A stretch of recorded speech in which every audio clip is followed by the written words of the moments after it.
Bonjour à tous, ici Marie-Laurence Dubé. Si vous êtes ici aujourd'hui, c'est parce que vous avez envie d'améliorer votre voix et apprendre à bien chanter. Ça tombe bien, vous êtes au bon endroit parce qu'aujourd'hui, je vous propose de connaître les 5 mauvaises habitudes qu'il faut éviter afin de bien chanter. C'est parti! Première mauvaise habitude à bannir, la comparaison. Mais que voulez-vous?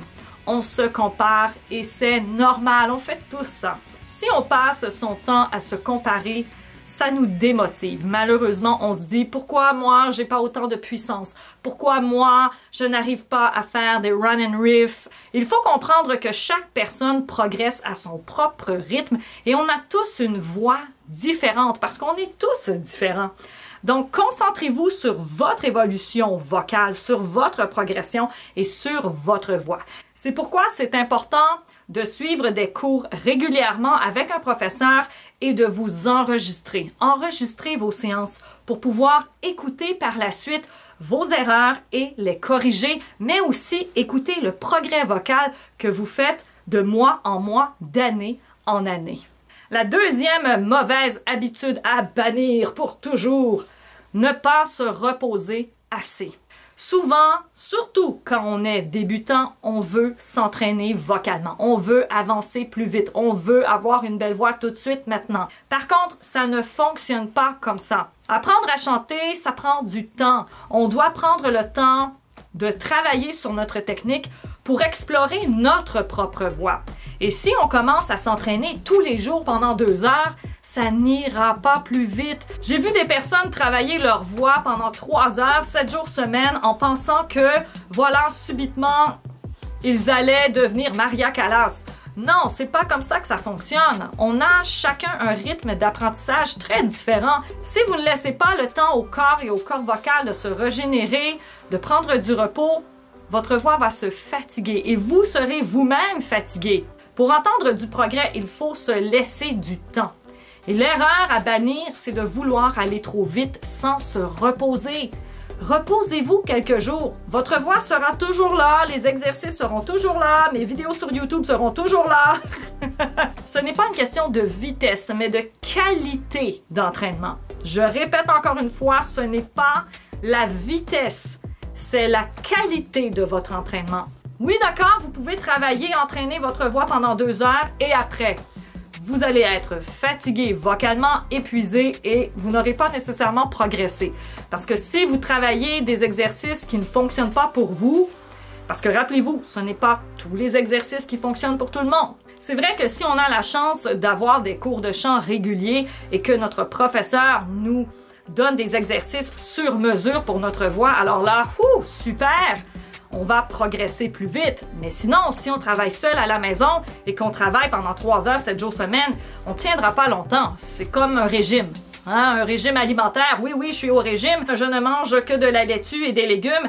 Et la semaine d'après, on s'empiffre dans les chips et le chocolat. C'est sûr qu'un jour, on va craquer. On ne peut pas continuer à travailler notre voix pendant 3 heures 7 jours sur 7 pendant X nombre d'années. C'est pas possible vocalement, on va se brûler. On va se brûler, j'appelle ça le burn-out vocal. Parce que oui, on peut travailler intensément notre voix pendant de courtes sessions de 2 heures, oui, avec un professeur, pourquoi pas. Seul, c'est plus risqué parce qu'on ne sait pas quoi travailler et souvent on perd notre temps. On peut pas apprendre à chanter en 5 minutes top chrono, en 7 jours top chrono. Ça ne fonctionne pas comme ça parce que chaque voix est différente et doit être entraînée différemment. Si vous êtes débutant et vous voulez vraiment progresser rapidement, alors là, oui, c'est important d'avoir son prof, mais de travailler aussi à l'extérieur des cours. Et pas seulement, OK, j'ai un cours semaine de 60 minutes, voilà, c'est OK, c'est parfait, je vais progresser. Oui, vous allez progresser, mais un peu plus lentement, parce qu'il y a du travail à faire à la maison. Que ce soit avec mes programmes de chant ou mes exercices YouTube, vous devez travailler votre voix à l'extérieur de votre cours de chant. C'est pas simplement, j'ai un cours de chant une fois semaine, 60 minutes, et voilà, je vais progresser. Malheureusement, ça fonctionne pas comme ça. Il faut un travail régulier. Si on ne se repose pas vocalement, on va s'imposer une routine qu'on ne pourra pas tenir sur le long terme. Pensez tout de suite au régime amincissant. Oui, Cette semaine, je mange que de la salade et des légumes. Oui, super, parfait, c'est bon pour la santé. Par contre, on ne tiendra pas longtemps. Moi, je sais qu'après une semaine de salade, désolé, mais j'ai envie d'une petite poutine. Si on est débutant et qu'on s'impose une routine beaucoup trop difficile, premièrement, on va se démotiver automatiquement. Deuxièmement, les exercices seront beaucoup trop difficiles et ça peut mener à du forçage vocal et à une fatigue vocale et même peut-être au burn-out vocal. Le burn-out vocal, c'est simplement ne plus être capable de chanter parce qu'on n'en a plus la force. Donc, c'est très fréquent de vouloir travailler sa voix, mais on n'a plus la motivation. On n'a plus le goût de chanter. Et ça, il ne faut pas se rendre là. Toujours est-il qu'il faut s'imposer une routine vocale qu'on est capable de tenir sur le long terme, du moins quelques mois. Une routine vocale quotidienne va vous aider à améliorer votre voix et à travailler votre technique vocale afin de mieux maîtriser votre instrument. Bien sûr que je suggère une routine vocale créée sur mesure pour vous. Lors du bilan vocal avec moi, je peux vous créer une routine vocale sur mesure pour vos objectifs. Pour tous les renseignements, écoleLavoixchantée.com. Il y a peut-être des routines sur ma chaîne qui fonctionnent super bien pour vous et pour d'autres fonctionnent moins. Donc, ça dépend aussi de vos objectifs vocaux. Sinon, c'est important de noter les exercices qui vous plaisent et que vous aimez et des exercices qui fonctionnent pour vous. Chacune d'entre vous, vous avez votre vie. On a tous une vie. On a tous quelque chose à faire. Les obligations, le travail, la famille, etc. Donc, ne vous sentez pas coupable de ne pas avoir assez de temps pour pratiquer votre voix. Est-ce que c'est réaliste pour vous de travailler votre voix 7 jours semaine pendant 1 heure? Peut-être pas. Par contre, est-ce réaliste pour vous de travailler votre voix 3 fois semaine, 20 minutes? Ah oui, beaucoup mieux. Donc, essayez de noter qu'est-ce qui est réalisable pour vous vocalement au lieu de vous imposer une routine de 1 heure pendant 6 fois semaine. Non, essayez de trouver un juste milieu parce que rappelez-vous, si vous voulez progresser, vous devez augmenter progressivement la difficulté des chansons et des exercices et la durée de votre entraînement. Donc, on commence avec une routine pas trop longue. Si pour vous 10 minutes c'est OK, super! 10 minutes c'est mieux que rien du tout. Ne pas s'échauffer la voix. Il n'y aura pas la police de l'échauffement vocal qui va cogner à votre porte pour vous dire vous n'avez pas fait vos vocalises, vous n'avez pas échauffé votre voix, je suis fâché. Mais j'espère très sincèrement que vous le faites. Un échauffement vocal, c'est pas très long. On a un échauffement plus un entraînement. Dans les routines que je propose sur ma chaîne, c'est souvent échauffement et entraînement mis ensemble, donc combinés ensemble pour faire un échauffement complet. Mais si vous n'avez pas le temps de faire une longue séance de 20 minutes parce que vous êtes pressé, faites simplement le lip trill, le humming, la paille, les bulles. Ne pas échauffer sa voix avant de chanter, c'est comme courir un marathon sans s'échauffer.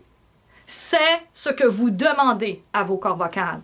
La voix est un muscle qui a besoin d'être préparé, d'être échauffé pour donner votre 200%. Sincèrement, on le sent dans notre voix lorsque notre voix n'est pas prête, n'est pas échauffée. On peut manquer de justesse, manquer de résonance. La voix est moins claire, moins brillante. C'est à vous de voir les exercices qui vous plaisent aussi.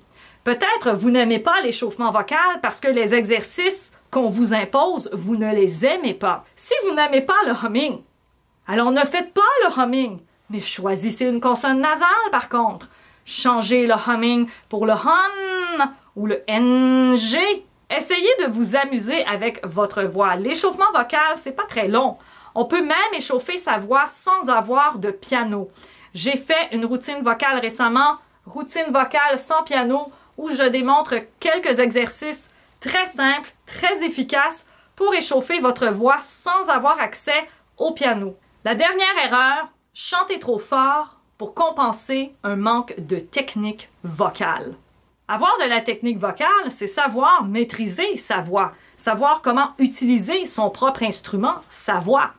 Et si on fait simplement « crier fort, chanter fort », non, on va fatiguer notre voix. Il faut apprendre à projeter sa voix. Aha! Alors là, c'est pas crier, c'est projeter sa voix sans fatigue vocale grâce au résonateur. J'ai plusieurs vidéos sur le placement de la voix, sur la projection de la voix. Je vous propose une liste de lecture juste ici que vous pourrez aller visionner après la vidéo. Le volume de votre voix ne peut pas remplacer la technique vocale de base. Respiration, posture, gestion du souffle, placement de la voix, projection. Si on force sur notre voix, on peut causer des dommages irréparables sur nos cordes vocales. Si on essaie tant bien que mal d'atteindre une note super aiguë ou une note super basse et on n'est pas à l'aise vocalement, qu'on force, c'est sûr qu'on peut endommager notre voix. C'est vraiment à prendre au sérieux. Donc, si ça persiste au fil du temps, c'est là que ça peut créer des dommages. Si c'est une fois de temps à autre et qu'on sent que je force, il faut tout de suite corriger l'erreur immédiatement pour pas refaire et refaire et refaire toujours la même erreur. Apprendre à chanter, ça demande de la discipline, du temps et bien sûr de la patience parce que si on veut aller trop vite, on peut se blesser. C'est mieux de faire 10 minutes super concentré que faire 1 heure et faire n'importe quoi. Voilà, vous connaissez les 5 erreurs à bannir pour apprendre à bien chanter. J'espère que cette vidéo a été utile. Si oui, aimez cette vidéo et abonnez-vous à ma chaîne. Si vous avez envie de rejoindre le club athlète de la voix VIP pour avoir d'autres privilèges, vous pouvez cliquer sur rejoindre. C'est un abonnement mensuel pour avoir accès à des privilèges. Sinon, abonnez-vous gratuitement à ma chaîne en cliquant sur le bouton abonner. Prenez soin de votre voix, soyez patient envers vous-même et bien sûr, amusez-vous en chantant. On se revoit très bientôt pour suivre un cours de chant, un coaching ou un bilan vocal avec moi en ligne, écolelavoixchantée.com. Bye bye!